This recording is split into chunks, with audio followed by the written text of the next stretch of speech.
Bonjour à tous, dans cette nouvelle vidéo concernant l'utilisation de la découpe laser Trotex 1300, on va voir comment on utilise l'axe rotatif qui va nous permettre de découper et graver sur des objets cylindriques et circulaires et faire par exemple des objets comme ceci ou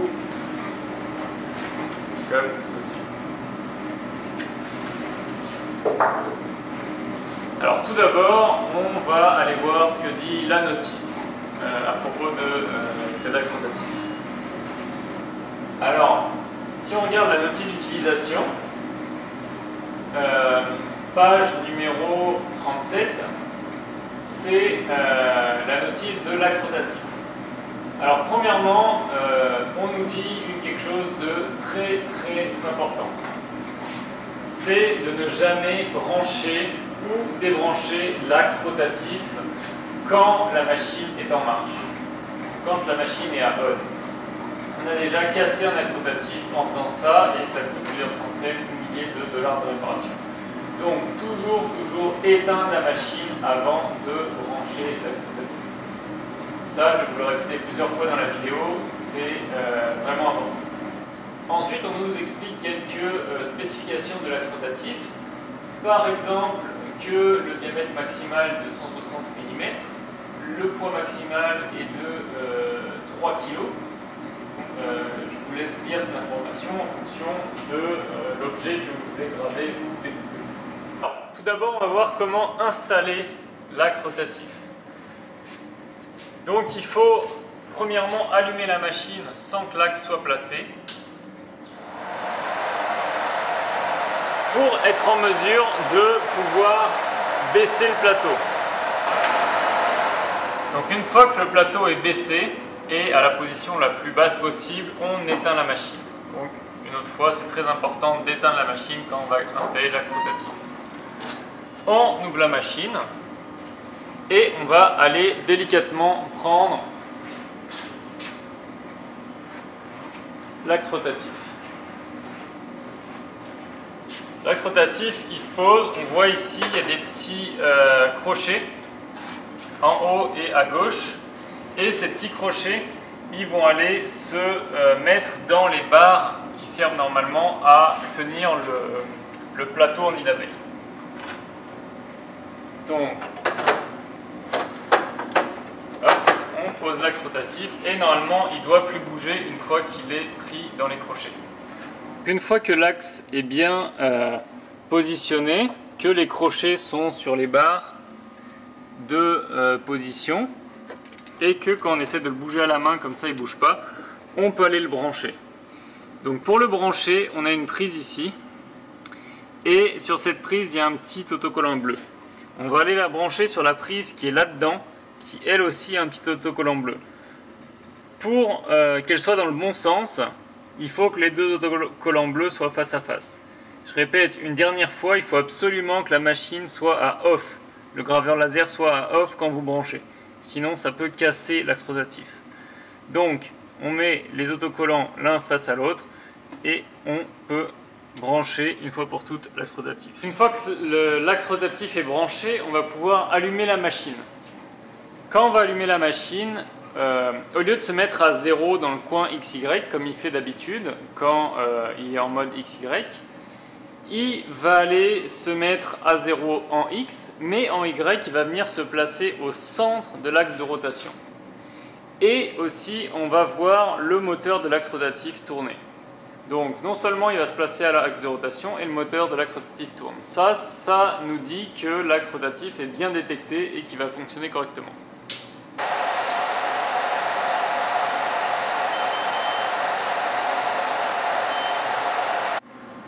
Alors une fois que l'axe a été installé dans la machine et qu'on a par la suite allumé la machine, on va pouvoir placer l'objet qu'on veut graver sur le quatrième axe, l'axe rotatif.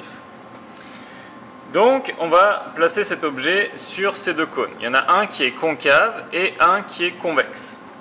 Quand c'est un objet comme celui-ci où on a un côté creux et l'autre côté qui est plat, on n'a pas le choix, on va placer l'objet, le cône concave dans le creux et le cône convexe dans le côté plat. quand on a un objet comme celui-ci qui est creux des deux côtés, donc un cylindre vide, on va pouvoir le placer comme on veut. Il faudra bien faire attention par la suite de l'orientation de votre dessin quand on va l'envoyer dans Job Control. Il faut l'envoyer avec la bonne orientation pour qu'il apparaisse à l'endroit sur votre objet.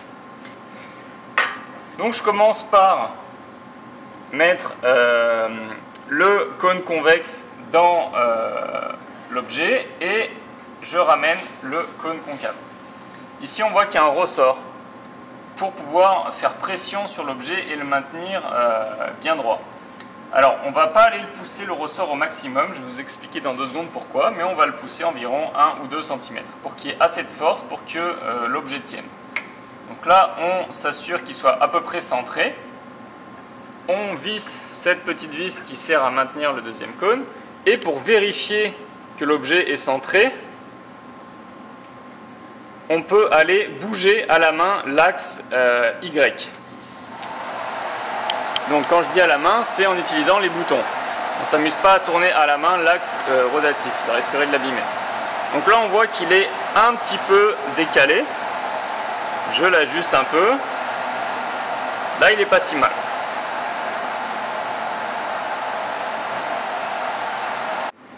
Donc une fois que l'objet est bien placé, on va pouvoir aller faire le focus. Donc ça marche exactement comme en XY.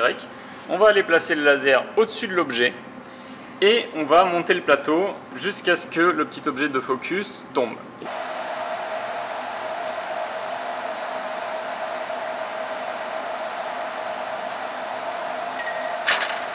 Voilà, donc là le laser est au focus. Maintenant, il y a un concept très important qu'il faut comprendre et qui est différent quand on utilise l'axe rotatif. C'est que là, quand le laser est focusé sur la pièce, la pointe du laser, dépendamment de la longueur focale de la lentille, mais par exemple dans ce cas-ci, la pointe de la buse est plus basse que la hauteur des cônes, ici. Donc, il va falloir faire très attention pour ne pas que la buse vienne taper dans ce cône-là ou dans ce cône-là. Au passage, il n'y a aucune sécurité mécanique ou logicielle qui va empêcher de faire ça. Il faudra simplement juste bien placer notre dessin pour être sûr que le laser ne vienne pas frapper. Donc une fois qu'on a installé l'objet à graver et qu'on a fait le focus, on va pouvoir faire les réglages logiciels. Alors on commence par utiliser Inkscape, exactement comme quand on utilise le plateau XY. On prépare notre dessin, on regarde la taille et on l'imprime. Ensuite, dans les préférences, on va aller régler la taille. Pour l'instant, exactement comme en XY. Ici, j'ai choisi vert parce que c'est un paramètre que Trotec a déjà réglé pour le vert et qui marche très bien. Et vu qu'on ne peut pas découper dans le verre, mais on peut que faire une gravure d'une photo, j'ai choisi l'option photo. Et je l'envoie dans Job Control. Et là, il va falloir aller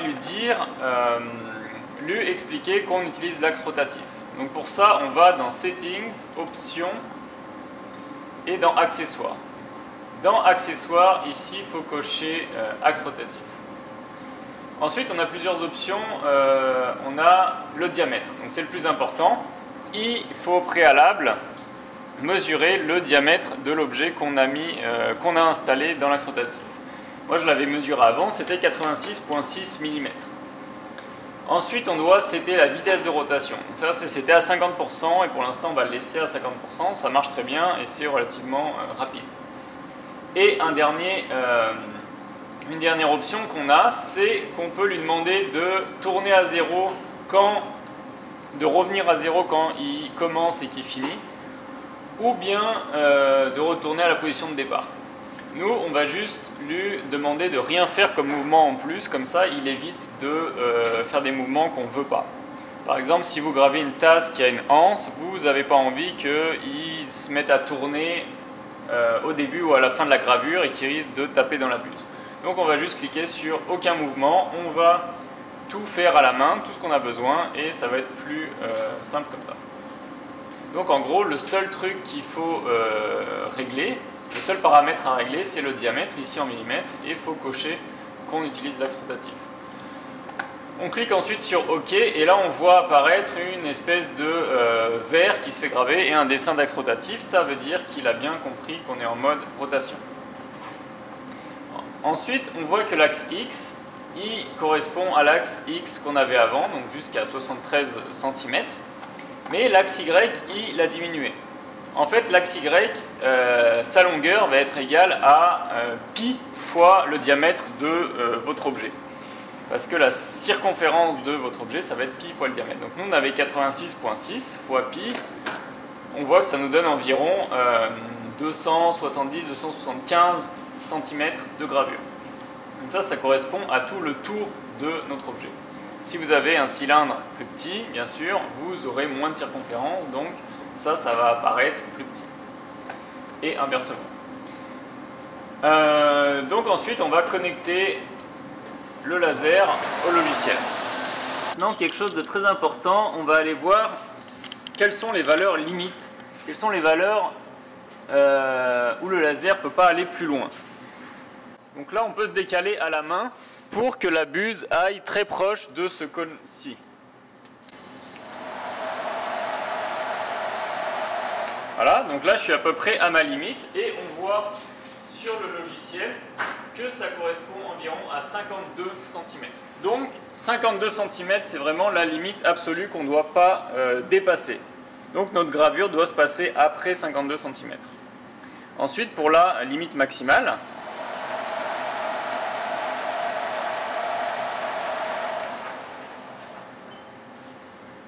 voilà, la limite maximale, on voit que c'est environ 62 cm. Donc notre dessin doit rester entre 52 et 62. Maintenant, il y a un autre concept très important. C'est que le laser, il ne va pas commencer la gravure à la limite de l'image et s'arrêter juste après. Il va falloir qu'il accélère, puis qu'il grave, puis qu'il décélère. Ça fait que si on place notre image exactement à la limite, 52, le laser va quand même aller taper dans les cônes parce qu'il va lui falloir de la place pour accélérer et décélérer. La distance qu'il prend pour accélérer ou décélérer est à peu près inférieure à 3 cm. Ça fait que par mesure de précaution, on va placer l'image au moins à 3 cm de la limite. Donc là, on voit que la limite est à 52, plus 5, plus 3, 55. Donc on place notre image à peu près 55. Elle arrive à 59. Il nous reste 3 cm avant le 62. Là, on est pile poil bon. Le laser aura la place d'accélérer, de décélérer et de graver l'image en toute sécurité. Donc il faut vraiment faire attention à ça parce qu'on n'a pas envie d'endommager la buse et l'axe rotatif. Si jamais vous voulez absolument graver sur les bords de votre cylindre, dans ce cas-là, il va falloir utiliser une lentille qui a une distance focale plus longue. Et le laser va pouvoir passer au-dessus des cônes. Dépendamment du diamètre de votre cylindre, il va vous falloir différentes longueurs focales. Donc ici à Polyfab, on en a quelques-unes. On a 4 pouces, 2 pouces et 1,5 pouces. Donc si vous avez de la chance et que vous voulez graver très proche du cylindre, on aura la bonne longueur focale. Sinon, il va falloir faire très attention, comme on vient de le voir ici, à laisser de la place au laser pour qu'il puisse accélérer et décélérer sans taper sur les cônes. Et une fois qu'on est prêt, que le dessin est bien positionné, le laser allumé, le focus est fait, on est sûr qu'il n'y a pas de problème avec entre la buse du laser et les cônes, que les paramètres sont bons. Là, on peut cliquer sur imprimer.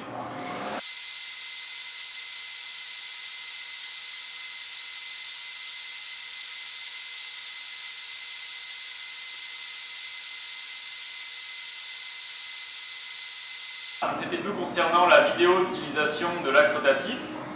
Donc en résumé, les étapes sont les suivantes. Il faut d'abord allumer la machine, baisser le plateau au minimum, éteindre la machine, très important, installer l'axe rotatif, le brancher, rallumer le laser, ensuite mesurer le diamètre de l'objet que vous voulez graver, l'installer sur l'axe rotatif, allumer Job Control, aller dans Settings, Options, Accessoires, là vous pouvez cliquer sur axe rotatif, cocher axe rotatif et entrer le diamètre que vous avez mesuré. Ensuite, vous pouvez faire le focus sur l'objet. Donc, dépendamment du diamètre de l'objet que vous voulez graver et des longueurs focales qu'on a à Polyfab, vous pouvez choisir la longueur focale de la lentille.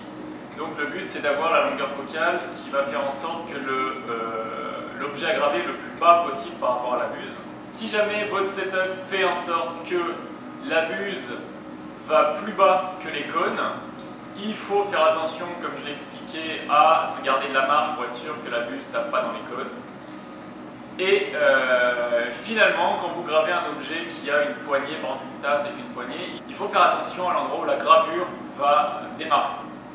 Voilà, donc si vous avez la moindre question ou le moindre doute concernant l'utilisation de l'axe rotatif, je vous encourage fortement à regarder la notice que j'ai mise en description ou à demander à un animateur de Polyfab.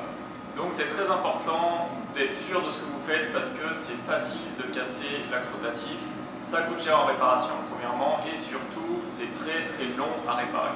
Le dernier là il a mis plus d'1 an à être réparé, alors on va essayer de le garder fonctionnel assez longtemps. Voilà, merci, bonne journée.